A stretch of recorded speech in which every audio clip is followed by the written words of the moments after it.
সুপ্রিয় দর্শক, আমি আফজাল হোসেন স্বাগত জানাচ্ছি সম্পাদকীয়তে। সাবেক প্রধানমন্ত্রী শেখ হাসিনা ও স্বরাষ্ট্রমন্ত্রী আসাদুজ্জামান খান কামালের মৃত্যুদণ্ডাদেশের পর আলোচনার কেন্দ্রবিন্দু এখন তাকে দেশে ফিরিয়ে এনে রায় কার্যকর করা। সরকারের পক্ষ থেকে বলা হচ্ছে তারা ভারত সরকারকে দণ্ডপ্রাপ্তদের ফেরত পাঠাতে চিঠি দেবে। একই সঙ্গে আন্তর্জাতিক অপরাধ আদালতের সাহায্য চাওয়ার বিষয়টিও সরকারের বিবেচনায় আছে বলে জানিয়েছেন আইন উপদেষ্টা আসিফ নজরুল। এদিকে শেখ হাসিনাকে ফেরত না দেওয়ার পক্ষে ভারতের অনড় অবস্থানের খবরও ইতিমধ্যে বিভিন্ন মাধ্যমে প্রকাশ হয়েছে। ভারতের অবস্থান কিভাবে মূল্যায়ন হবে, অপরাধীকে বাংলাদেশে ফিরিয়ে এনে শাস্তি নিশ্চিত করার পথ কি, প্রাসঙ্গিক বিষয় নিয়ে আমাদের আজকের সম্পাদকীয় হাসিনাকে ফেরাতে নতুন পথে সরকার। আর এসব নিয়ে কথা বলতে আমাদের স্টুডিওতে উপস্থিত আছেন অ্যাডভোকেট ফজলুর রহমান, রাজনীতিবিদ, এবং মাহবুব আজিজ, সাংবাদিক ও কলামিস্ট। দর্শক, আপনারা এই আলোচনায় অংশ নিতে পারেন, এর জন্য আপনাদের ফোন করতে হবে টেলিভিশনে দেখানো নম্বরে, এছাড়া ফেসবুকের মাধ্যমেও আপনাদের মন্তব্য পাঠাতে পারেন। আলোচনা শুরুতেই জানিয়ে দেব এখনকার প্রধান শিরোনামগুলো। 14 বছর পর সংবিধানে ফিরল তত্ত্বাবধায়ক সরকার ব্যবস্থা। আগামী জাতীয় নির্বাচনের পর থেকে কার্যকর। ত্রুটিপূর্ণ ছিল ত্রয়োদশ সংশোধনী বাতিলের রায়।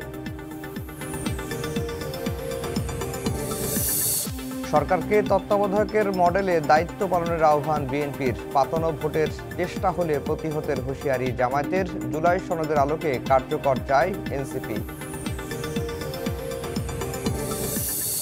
3 থেকে 4 দিনের মধ্যেই হচ্ছে গণভোট আইন। উপদেষ্টা পরিষদের সিদ্ধান্ত, শেখ হাসিনাকে ফেরাতে আন্তর্জাতিক আদালতে যাবে বাংলাদেশ, জানালেন ডক্টর আসিফ। এবং এবার 2 টাকা বাড়িয়ে 34 টাকা কেজিতে ধান কিনবে সরকার। চালের দাম 50 নির্ধারণ। নির্বাচনের আগেই সংগ্রহ শেষ করতে চায় সরকার। কেনা হবে 28 ফেব্রুয়ারি পর্যন্ত।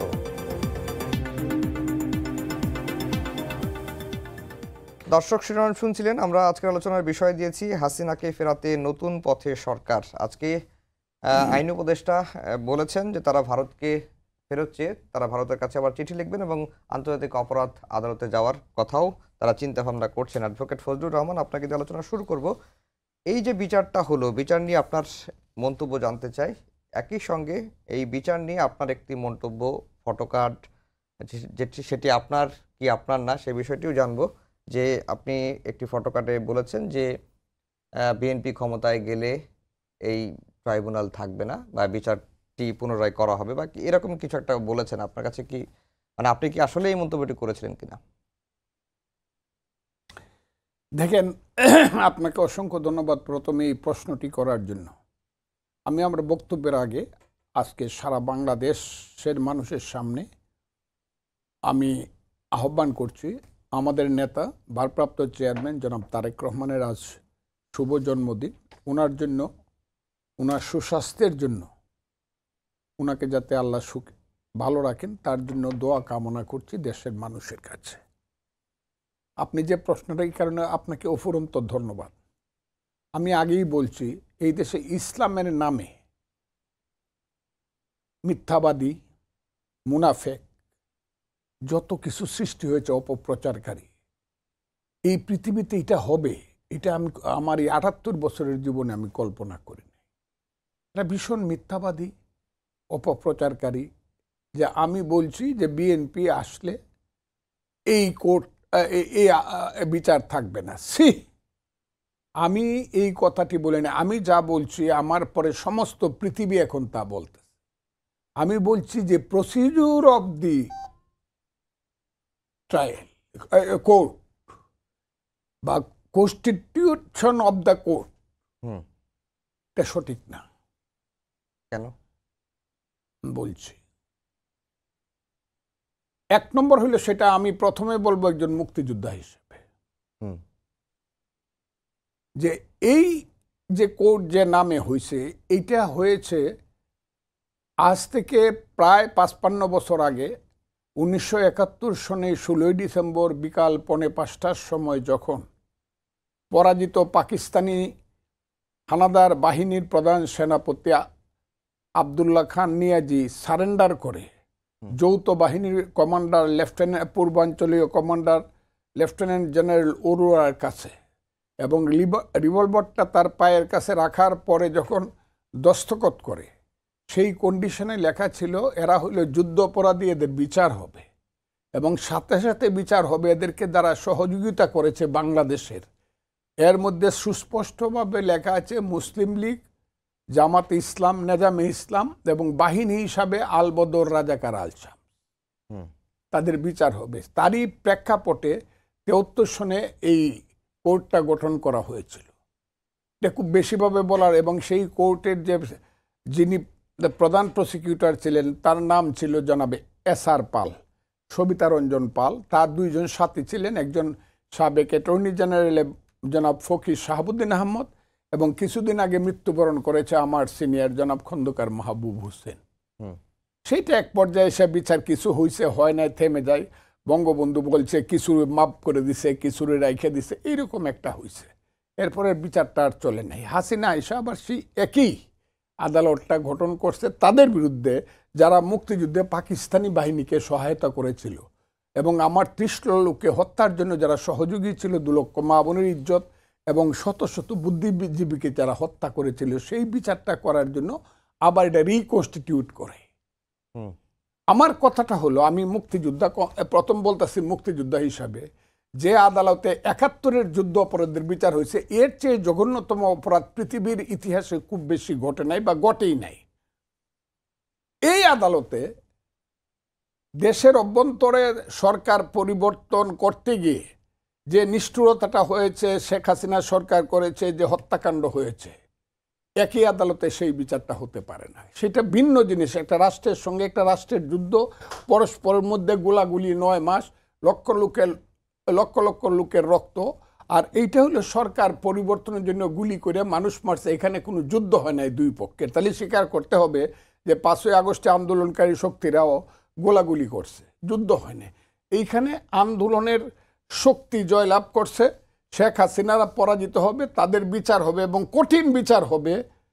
একই ট্রাইব্যুনালে না, অন্য একটা ট্রাইব্যুনালে একই রকমভাবে গঠন করে সেইখানে সঠিকভাবে বিচার হবে, সেখানে ফাঁসি হোক। বিচারের ব্যাপারে আমার কোনো কথা নাই। আমি বলছি এখন যে কোর্টে বিচারটা করা হয়েছে, যে জায়গাটা আপনি প্রশ্ন করছেন, এইটা এমন একদিন আসবে, এমনকি আগামী নির্বাচন যদি হয়, তাহলে আমি আমার কথাটা শুনালো, নাহলে বলবো আমাকে আপনারা সবাই মিলে মারিয়ে ফেলতেছেন। না না না না, মেরে ফেলা না, আমার কথাটা শুনে, এটা বলতেছি, আমার কথাটা শুনালো, আমার কথাটা উত্তরটা দিতে দেন। আচ্ছা বলেন। এমনকি আমি কথাটা যেটা বলছি, আগামী ইলেকশন হলে আল্লাহর রহমতে বিএনপি ক্ষমতায় আসতে পারে। বিএনপি ক্ষমতায় আসলেও আজকের কোর্ট যেভাবে চলছে, হাইকোর্ট, সুপ্রিম কোর্ট, এর চেয়ে বেটার চলবে, এর চেয়ে ইন্ডিপেন্ডেন্ট চলবে। কথাটা বলছি আমি এইটা। তখন যদি কেউ রিট করে যে ওই কোর্ট যেটা রায় দিয়েছে সেই কোর্টটা ঠিক ছিল কিনা, গঠন প্রণালীটা, এমনও হইতে পারে, রিট কোর্ট বলে দিতে পারে সেই কোর্টের গঠন প্রণালী ঠিক ছিল না, এবং এপিলিট ডিভিশন এটা এন্ডোর্স যদি করে, তাহলে যে কোর্টটার সঠিকভাবে গঠিত হয় নাই তার রায়টা কতটুকু কার্যকর হবে। আমি বলছি কথাটা হলো এটা। এখানে যেটা বলি যে এই কোর্টের যে মর্যাদা, সেটি তো হাইকোর্ট বেঞ্চের সমমান মর্যাদা, এবং এই আইনটাকে বা এই আদালতটাকে সাংবিধানিকভাবেও প্রোটেক্ট করা হয়েছে। আপনি রিটের কথা কেন বলছেন? আর মুক্তিযোদ্ধা যদি কোনো অপরাধ করে থাকে তাহলে তার বিচারের কোথায় হবে? তাহলে তার বিচার অন্য এইটাতে হবে না। যুদ্ধ অপরাধী যেটা ৭১-এর যুদ্ধ অপরাধীদের কোর্টে হবে না, এটা আমি মনে করি, এই কথাটা আমি বলছি, এবং এটা একদিন প্রমাণিত হবে যে যারা ৭১-এর যুদ্ধ অপরাধী ছিল সেই কোর্টে যাদের বিচার হয়েছে, এই কোর্টে তাদের বিচার হবে। অন্য একটা কোর্ট করেন, একই পাওয়ার দেওয়া করেন, বাট নট দিস কোর্ট। আমি বলছি কথাটা এইটা। এটা তো কোর্টের এটা তো কোর্টের সমস্যা না, মানে অবকাঠামোগত বিষয়গুলো বিচার হলে। কোর্ট যদি ডিফেক্টিভ হয় তাহলে তার রায়টা কতটুকু কার্যকর হবে? আমি তো বরং, এবং এই কথাটা, একই কথাটা আমি যে কথাটা বলছি যে সারা পৃথিবীর জাতিসংঘ বলছে, এই যে কালকে যারা ওদিস এটারে কি বলে মানবাধিকার সংস্থাগুলো সবগুলো বলছে, আজকে ইউরোপের 5টা দেশ বলছে যে প্রসিডিউর, কোর্ট গঠন এবং এটা প্রসিডিউরের ভুল আছে। আপনি দেখেন, এখন এই কথাটা আমি বললে দোষ হলো, সারা পৃথিবী বললে দোষ নেই। জি জি, মাহবুব আজিজ ভাই অনেক কথাই বললেন, অ্যাডভোকেট ফজলুর রহমান।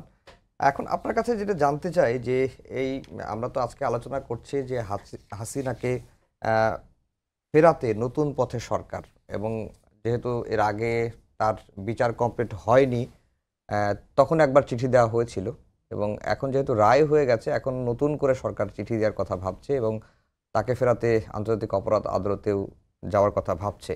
এসব প্রক্রিয়া কি আসলে সফল হবে কিনা, বা ভারত ধন্যবাদ। আসলে দেখুন যে 38 মিনিট অনুষ্ঠানে 11 মিনিট আপনারা কথা বললেন দুজন, আমি শুনছিলাম বসে বসে। কি কথা বললেন? কথা বললেন যে এই ট্রাইব্যুনালটি সঠিকভাবে তৈরি হয়নি, এটা হলো ভাইয়ের বক্তব্য, আর আপনি বোঝাতে চাচ্ছিলেন যে এটা সঠিকভাবে তৈরি হয়েছে। এই তো এক লাইনে যেখানে শেষ হয়ে যায়। অর্থাৎ আমাদের রাজনীতিতে অপ্রয়োজনীয় কথা যে কত বেশি বলা হয় তার একটি প্রামাণ্য উদাহরণ আমরা এখানেই পেলাম। কারণ হচ্ছে দেখুন যে এই রাজনৈতিক হিংসা, প্রতিহিংসা এবং একে অপরের প্রতি যে আক্রমণ, এটা কি এই প্রথম নাকি? সব সময় আমরা দেখে আসছি। আপনি আজকে যেই ঘটনাটি ঘটেছে এখানে, একদল বলবে যে এটা ঠিক হয় নাই, কারণ এটা তাদের বিরুদ্ধে গেছে, আরেক দল বলবে যে না এটা ঠিক হয়েছে। আপনি 72 থেকে 75-এ গণবাহিনী, রক্ষী বাহিনীর উদাহরণ দেখুন। 80 দশকে এরশাদের যে সময় চলেছে, তখন যেগুলি চলেছে সেগুলোর বিচার কোথায় হয়েছে? 2004 সালে যে গ্রেনেড হামলা হলো 21শে আগস্ট, সেটার বিচার কোথায় হয়েছে? এই সব কিছু ছাপিয়ে গেছে 24 জুলাই আগস্টের এই গণ অভ্যুত্থানে যে হত্যাকাণ্ডগুলো ঘটেছে। এই যে রাজনৈতিক হত্যা, এর সবচেয়ে বড় বিচার তো জনতাই রায় দিয়ে দিয়েছে। জনতার রায়ে তখনকার যিনি প্রধানমন্ত্রী ছিলেন, তার দেশের মানুষের বুকে তিনি গুলি ছুঁড়েছেন এবং তারপরে হেলিকপ্টারে উঠে তাকে পালিয়ে যেতে হয়েছে। এর চাইতে বড় রায় তো আর হয় না। এই যে রায়টা হয়েছে, এই বিচারের যে অমোঘ বাণী আমরা এখন খুঁজে ফিরছি, সেই বাণী কিন্তু আমাদের চোখের সামনেই আছে। দেখুন যে আমরা মূল জায়গাগুলোকে বাদ রেখে সরকার থেকে শুরু করে রাজনীতিবিদরাও কিন্তু এই বিচার, শেখ হাসিনা কোথায়, তাকে এখনই আনুন, এই 32 নম্বর ভেঙে ফেলুন, এইসব নিয়ে কথাবার্তা বলছে। একবারও কেউ বলছে না শেখ হাসিনার এই পরিণতিটা কেন হলো। তিনি বঙ্গবন্ধুর কন্যা, আমরা সবাই জানি। তিনি মুক্তিযুদ্ধের যে প্রধান রাজনৈতিক দল, যে নেতৃত্ব দানকারী দল, সে বাংলাদেশ আওয়ামী লীগের সভানেত্রী, সেটাও কারো অজানা নয়। কিন্তু সেই নেত্রীকে 96-তে যিনি গণতান্ত্রিকভাবে নির্বাচিত হয়েছিলেন এবং শান্তিপূর্ণ উপায়ে ক্ষমতা হস্তান্তর করে চলে গেছিলেন, 2008 সালের পরে এসে তারপরে তাকে মানুষ হত্যা করতে হলো কেন? হত্যা করতে হলো কারণ তিনি গণতন্ত্রের প্রতি আস্থা হারিয়ে সব কিছু কুক্ষিগত করে ফেলেছিলেন। এই জন্যই গণতান্ত্রিক নেতার পরিণতি হয়েছে এই রকম স্বৈরাচারী একটা কর্তৃত্বপরায়ণ নেতায়, এবং তাকে শেষ পর্যন্ত জনতার রায়ে পালিয়ে যেতে হয়েছে। এর চাইতে বড় ফাঁসি আর কি হতে পারে?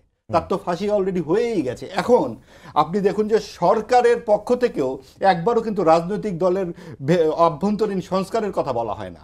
সেইখানে গণতন্ত্রের চর্চা হচ্ছে কিনা সেটা কিন্তু বলা হয় না। সরকারের পক্ষ থেকে বলা হচ্ছে আওয়ামী লীগ নির্বাচনে থাকতে পারবে না।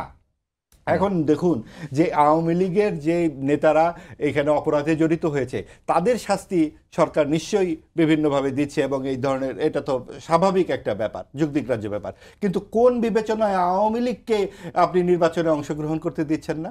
নির্বাহী একটি আদেশে যদি আপনি আওয়ামী লীগকে অংশগ্রহণ করতে না দেন, তাহলে নির্বাচন কি করে অংশগ্রহণমূলক হবে? এই আলোচনাটিতে কিন্তু আমরা আর নাই। 90 দিন আছে নির্বাচনে, আপনি আওয়ামী লীগ নাই, জাতীয় পার্টি নাই, 14 দল নাই, সিপিবি সহ গুরুত্বপূর্ণ 4টি বাম দল নাই, তাহলে নির্বাচনটি কি করে অন্তর্ভুক্তিমূলক হবে? এই বিষয়ে কিন্তু কেউ কোনো আলোচনা করছে না। আলোচনা করছে না জয়ী হলে কে কি কাজ করবে, সামাজিক যেই সমস্ত সূচকগুলো আছে, স্বাস্থ্য খাতের কাজ কি, শিক্ষা খাতের কাজ কি, আপনার মূল্যবোধের জায়গায় কে কি কাজ করবে, তা কিন্তু আমরা জানি না। জামাতে ইসলামী অনেক বড় দল হিসেবে আত্মপ্রকাশ করেছে। সাম্প্রদায়িক যে শক্তির যে উল্লম্ফন আজকে দেখছি, শেখ হাসিনার হাতে সবচেয়ে বেশি ক্ষতিগ্রস্ত হয়েছে মুক্তিযুদ্ধের চেতনা। যেই মুক্তিযুদ্ধের চেতনা সারা দিন রাত তারা বলতেন, প্রচার করতেন, ধর্ম নিরপেক্ষতা ও সমাজতন্ত্রের চর্চা কি শেখ হাসিনা করেছেন, তার দল করেছেন? তাহলে কি এই লুণ্ঠন আমরা দেখতাম? তাহলে কি এই সাম্প্রদায়িক যে রাজনীতির উত্থান, সেগুলোকে আমরা দেখতাম? এই সাম্প্রদায়িক যে রাজনীতির উত্থান হলো, এই যেই ডানপন্থার আজকে উত্থান হয়েছে, এই ডানপন্থার উত্থানের পেছনে কি শেখ হাসিনা এবং আওয়ামী লীগের দায় নেই? আজকে যে এই বর্তমান সরকার ক্ষমতায় আসবার পর ডানপন্থার যে লালন পালন আমরা দেখতে পাচ্ছি, এটি কেন? যে সংস্কার কমিটি তৈরি হলো সংবিধান সংস্কার থেকে, আমাদের চোখের সামনে ধর্মনিরপেক্ষতা সমাজতন্ত্র খসে পড়ে গেল, এটার কারণ কি?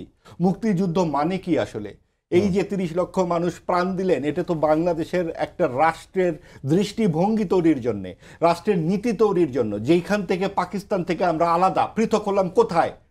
এই ধর্মনিরপেক্ষতায়, এই যে সমাজতন্ত্রে সকলের গণতান্ত্রিক অধিকার সুনিশ্চিত করবার জন্য, সেগুলোকে আমরা আসলে চর্চা করেছি? কাজে এই চর্চার জায়গাগুলো থেকে যে আমরা সরে আসছি, এগুলো নিয়ে কিন্তু কোনো আলোচনা নেই। আপনাকে এখন একটা অন্তর্ভুক্তিমূলক সমাজের দিকে আমাদেরকে যেতে হবে।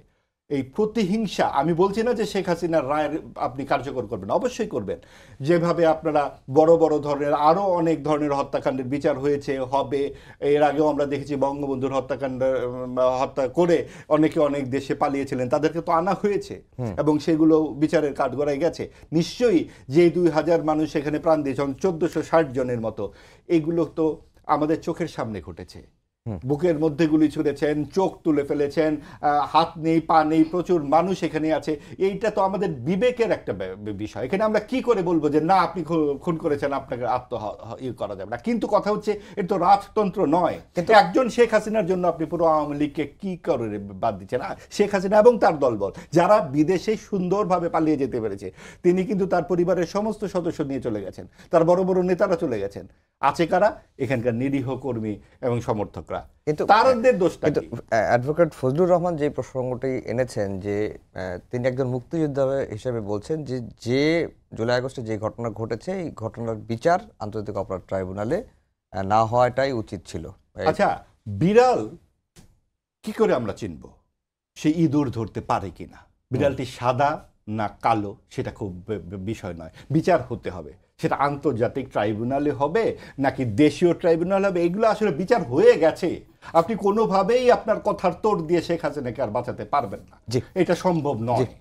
যেটি অ্যাডভোকেট ফজলুর রহমান, যেটি মাহবুব ভাই বললেন যে শেখ হাসিনার এই পরিণতি কেন হলো, এটি নিয়ে আসলে আমরা কথা বলছি না। আর আরেকটি বিষয় হচ্ছে যে আওয়ামী লীগের কার্যক্রম সিদ্ধ হয়েছে, তাদের নেতৃত্ব পলাতক।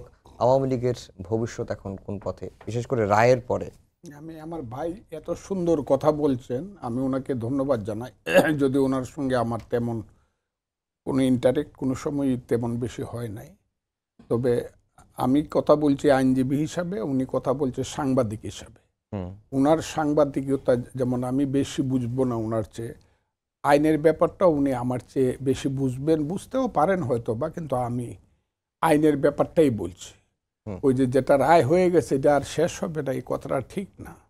ওই আজহারুল ইসলাম একজন ব্যক্তি ছিলেন জামাতের, উনার কিন্তু মৃত্যুদণ্ড হয়েছিল। যার শেখ হাসিনার সময় মৃত্যুদণ্ড হয়, তার কিন্তু আবার ইউনূস সাহেবের সময় হাসতে হাসতে বাইরে আবার ওই যে শাহবাগে 13 সনে তাদের মৃত্যুদণ্ড দেওয়ার জন্য শাহবাগী আন্দোলন হয়েছিল, এইখানে কিন্তু তার আবার সম্বর্ধনা হয়।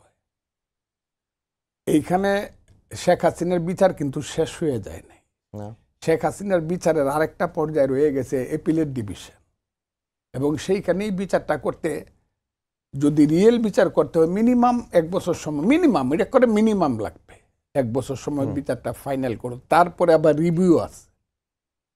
কাজে উনি যে কথাটা বললো যে বিচার হয়ে গেছে, এইটা না, আমার কথাটা হলো এই প্রেক্ষাপটে ইলেকশনটা হইতেছে, তো যদি ইলেকশন রিয়েলি হয়, ইউনূস সাহেব মিন করেন এই সরকার মেয়ে, এই ইলেকশনটা তো হবে তো ফেব্রুয়ারি মাসে 26, এটা কতদিন আছে আর 3 মাসেরও কম। তো ইলেকশন হইলে তো আর ইউনূস সাহেব থাকতেছে না, ইলেকশন হইলে তো ইলেকটেড গভর্নমেন্ট আসবে। আমি যে কথাটা বল, ইলেকটেড গভর্নমেন্ট আসলে কোর্টগুলোর চেহারা ভিন্ন রকম হবে।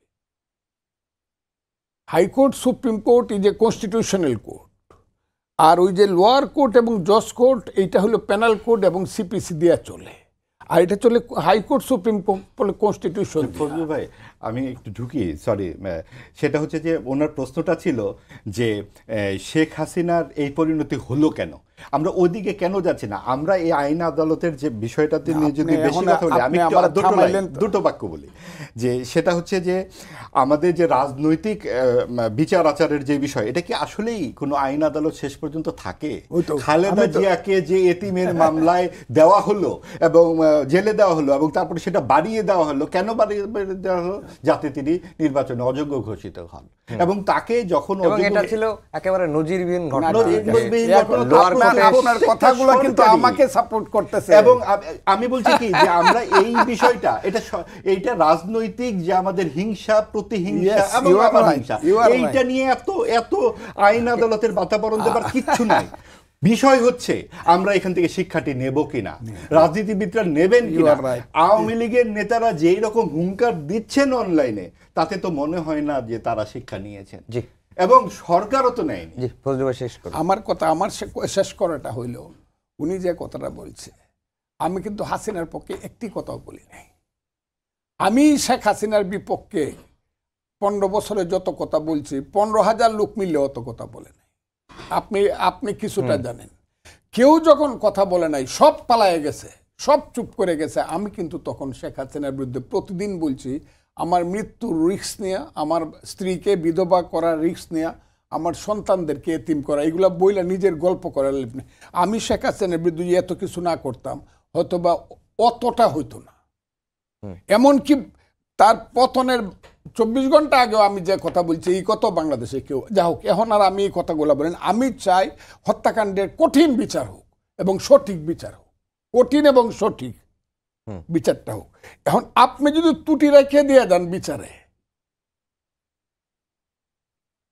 তাইলে তো আপনি আজকে যত কঠিন, ত্রুটিটা কোন জায়গায়, মানে এটা তো বলতে হবে। আপনি যেহেতু আইনজীবী হিসেবে আমি প্রশ্ন করছি, আমি আইন সাংবাদিকতা করি, ত্রুটিটা কোন জায়গায়? অতক্ষণে বুঝেন নাই আপনি? না, আমি বুঝি নাই। আমি বলছি 73 সনে যে কোর্টটা হচ্ছে যুদ্ধ অপরাধীদের জন্য। হ্যাঁ, এই যুদ্ধ অপরাধী কিসের যুদ্ধ অপরাধী? এই কোর্টটা মানবাধিকার বিরোধী, কিন্তু এখানে তো বিচার হচ্ছে ক্রাইম এগেইনস্ট হিউম্যানিটি, হোক মানবাধিকার বিরোধী, মানবতা বিরোধী অপরাধ। মানবতা বিরোধী, এটার নামটা কি? মানবতা বিরোধী অপরাধ। মানবতা বিরোধী অপরাধের তো একটা ডেফিনিশন আছে। না, ওই কোর্টটাই আপনি রেখে দিয়েছেন। না, কোর্টের অবকাঠামোটা ওইটাই আছে, কিন্তু আইনটা তো আবার রাখে না। আচ্ছা, আমার কথাটা হলো যে কোর্টে যুদ্ধ অপরাধীদের বিচার হয়েছে, 71-এর যুদ্ধ অপরাধীদের বিচার হয়েছে, এই কোর্টে ইন্টারনাল সরকার পরিবর্তন আন্দোলনটা কি শুরু হয়েছিল? প্রথম শুরু হয়েছিল কোটা বিরোধী, তারপরে শেষ পর্যন্ত গিয়ে স্লোগানটা কি হয়েছিল? আন্দোলনটা তো 16 বছর ধরে চলেছে। এটা তো খালি কোটা বিরোধীর আন্দোলনের শেষ কথা, 16 বছর ধরে আন্দোলন হয়েছে। এই আন্দোলন একদিনের 2 দিনের না, এইটা শেখ হাসিনার বিরুদ্ধে দিনে দিনে দিনে দিনে গড়ে ওঠা আন্দোলনের। আমি তো কথাটা এটাই বললাম। এবং শেষটা কি? শেষটা হইলো এক দফায় এক দাবি, শেখ হাসিনা কবে যাবে। এইটা হইলো আন্দোলনের মূল প্রেক্ষাপট। তো এক দফায় এক দাবি, শেখ হাসিনা কবে যাবে, এইটার সঙ্গে কি 71-এর যে ওই যে সারেন্ডার, নিয়াজির সারেন্ডার মিলে? আমি বলছি এই কথাটা, আপনারা একটা কোর্ট করিয়া তার স্পেশাল না, তাতে কি শেখ হাসিনার যে দুঃশাসন, স্বৈরাচার, এটা কি কোনো হেরফের হয়? যে এইখান থেকে আমাদের রাজনৈতিক সংস্কৃতি আসলে কি শিক্ষা নিচ্ছে? এবং আপনাকে বলছি এটা, আমি বলছি যে যেখানে যুদ্ধ অপরাধী যারা পাকিস্তানের পক্ষে 30 লাখ লোক হত্যার সহযোগী ছিল, তাদের সঙ্গে এই বিচারটা মিলানো ঠিক হবে না। আমার কথা তো এনে পরিষ্কার। ঠিক আছে, সেটা তো আমরা করি নাই, কিন্তু আমরা মূল আলোচনায় এই কারণে তো আমি বলতাছি যে এটা একদিন চ্যালেঞ্জ হইতে পারে। আমি তো কথাটা আমি করব না, তো চ্যালেঞ্জ অনেক কিছুই হতে পারে। আজহার সাহেব তো বের হয়ে আসলে চ্যালেঞ্জটা হবে কোন গ্রাউন্ডে? এই গ্রাউন্ডে হবে যেটা উনি বলছেন, যদি হয় আবার এটাও তো হতে পারে।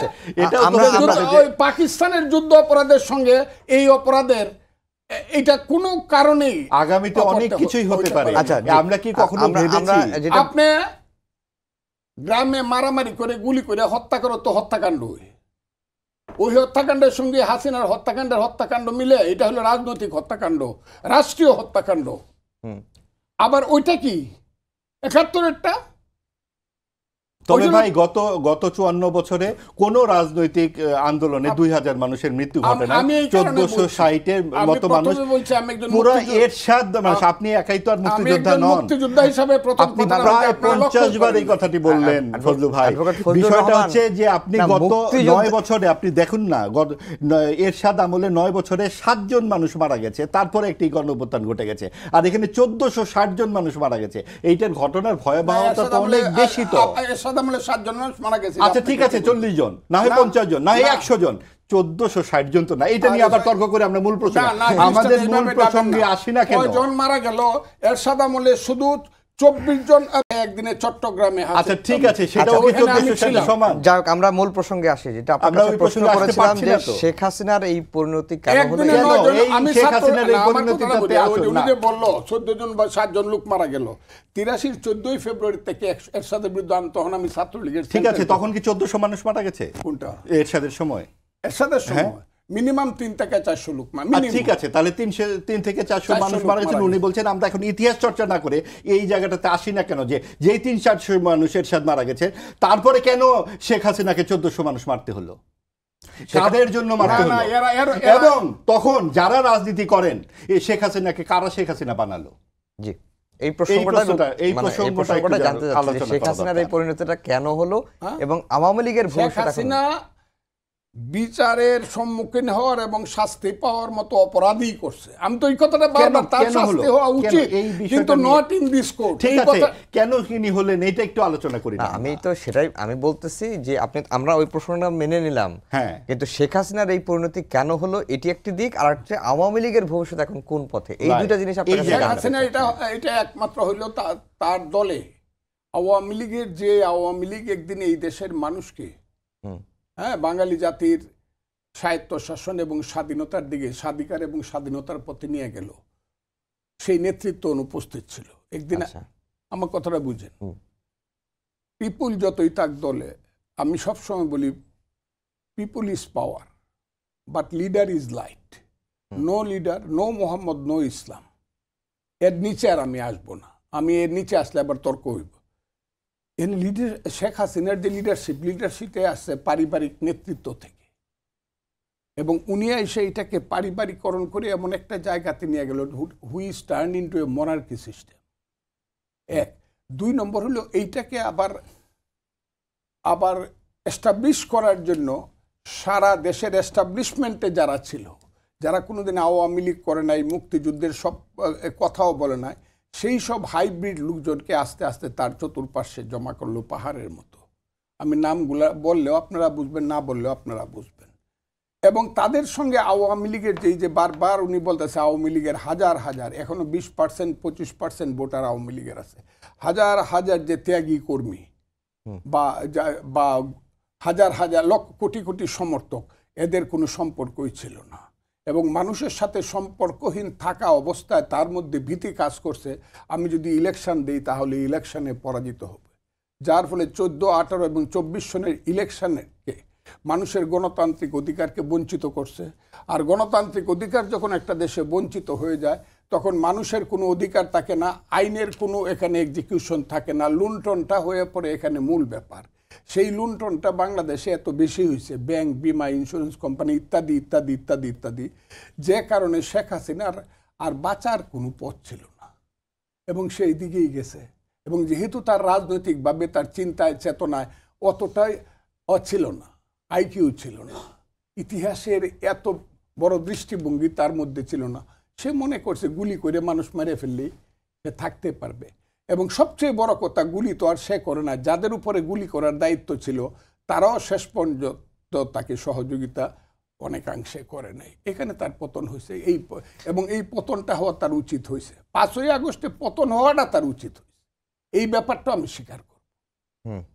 কি আমার কথাটা বুঝছেন? কিন্তু 5ই আগস্টের পতনটা এই ছিল না যে এই দেশের নাম বাংলাদেশ না হয়ে পূর্ব পাকিস্তান হয়ে যাবে। এই দেশের মুক্তিযুদ্ধের যে গণতন্ত্র, সমাজতন্ত্র, ধর্মনিরপেক্ষতা, জাতীয়তাবাদ বাদ দেয়া, 72-এর সংবিধান বাদ দেয়া, এখানে ওই আমেরিকার নাগরিক এসে একটা সংবিধান লিখে দিবে, এইটা তো 5ই আগস্টে ছিল না। এইটাও ছিল। এই যে 5ই আগস্টের পরে যা হইল, গণতান্ত্রিকভাবে কিছুই হইল না। এখনো যদি 26 সনের ফেব্রুয়ারি মাসে ভোট হইয়া যদি ইলেকশনে যারা মেজরিটি হবে তাদের হাতে দায়িত্ব না দেয়, তাহলে এই দেশটা ভিন্ন দিকে যাবে। ওই যে কয়, উপরে কাটবে গলা আর নিচে কাটবে কোমর, এটা হবে বাংলাদেশ। জি, মাহবুব ভাই একটা কথা বলছিলেন অ্যাডভোকেট ফজলুর রহমান, যে শেখ হাসিনা তো আর নিজে গুলি করেননি এবং যারা তার পরের টায়ারে ছিল তারা হয়তো তাদেরকে ভুল বুঝিয়েছে বা কি কোনো সহযোগিতা করেনি। না বলেছেন, আমি শুনলাম তো। এখন যে এই জায়গাটাতে আমার যে বক্তব্যটা হচ্ছে, আমরা আরেকটু যদি গভীরে যাই, শেখ হাসিনা বললেন যে অত পরিণত মনস্ক রাজনীতিবিদ ছিলেন না দেখে এই কাজগুলো করেছেন। আমরা যদি ৮০ দশকের দিকে একটু ফিরি, এই ৯ বছরে এরশাদ বিরোধী আন্দোলনে শেখ হাসিনা এবং বেগম খালেদা জিয়ার যে ভূমিকা আমরা সকলেই জানি। তারা তখন যে গণতান্ত্রিক আন্দোলনে অন্যতম কারিগর হিসেবে কাজ করলেন। পরবর্তীতে ৯৬-তে কিন্তু শেখ হাসিনা জিতেই এলেন এবং তখন পরপর ৯১, ৯৬, ২০০১ ঠিক মতোই সরকারগুলো পরিবর্তিত হলো তত্ত্বাবধায়ক সরকারের অধীনে। ২০০৬ সালে কিন্তু বিএনপি এই প্রথম গড়বড়টা শুরু করলো যে তত্ত্বাবধায়ক সরকার তারা নিজেদের মতো তৈরি করবে। এইখান থেকেই একটা এই হিংসার রাজনীতিটা অনেক বড় আকার ধারণ করলো এবং 1/11 এলো। তারপরে যখন শেখ হাসিনা ক্ষমতায় এলেন, উনি দেখলেন যে এই তত্ত্বাবধায়ক সরকার করলেই তো আমি আবার নির্বাচনে যাব এবং একটা নিরপেক্ষ নির্বাচন করলে আমি হেরে যেতে পারি, এই শঙ্কা থেকে, এবং তিনি তখন ক্রমাগত শক্তিশালী হচ্ছিলেন এই চারপাশের তোষামোদের কারণে। প্রত্যেকটা শ্রেণী পেশার মানুষের নিজের কিছু গোষ্ঠী তিনি তৈরি করতে শুরু করলেন এবং দেখলেন যেগুলো তো খুব সহজে কিনে নেওয়া যায়। এবং তারপরে দেখেন 3টি পরপর ছলে বলে কৌশলে নির্বাচন, এবং এইগুলো কিন্তু কোনোভাবেই অপরিণত রাজনীতির কথা আমরা বলতে পারি না, বরং কর্তৃত্ববাদ এবং স্বৈরাচারী মানসিকতা কিভাবে গড়ে ওঠে, যে সংবিধানের ফাঁক ফোকরগুলো কিভাবে, এগুলো তো খুবই সুচিন্তিত এক ধরনের সিদ্ধান্ত নেওয়া যে কি করে গণতন্ত্রকে ধ্বংস করা যায়। এবং সেইগুলো উনি নিশ্চয়ই একা করেননি, কিন্তু নেতৃত্ব দিয়েছেন তো, এবং নেতৃত্ব কোন জায়গা থেকে দিয়েছেন? এই যে রাজনৈতিক যে গঠন প্রক্রিয়াগুলো দলের, বিএনপির যেমন, আওয়ামী লীগের তেমন, সবগুলো দলেরই তো আমরা আজকাল তাই দেখছি, যেখানে যে রাজনীতিতে যে আমরা আদর্শ চর্চার কথা বলি সেটা কি আসলে উপস্থিত কোথাও? আজকে যখন সংস্কার কমিটি হলো, এই যে বর্তমান সরকার, ডক্টর ইউনূসের মতো একজন বিশ্ববরেণ্য ব্যক্তি এলেন, আমাদেরকে কিছু প্রত্যাশা ছিল না জাতির? খুব বড় প্রত্যাশা কিন্তু ছিল।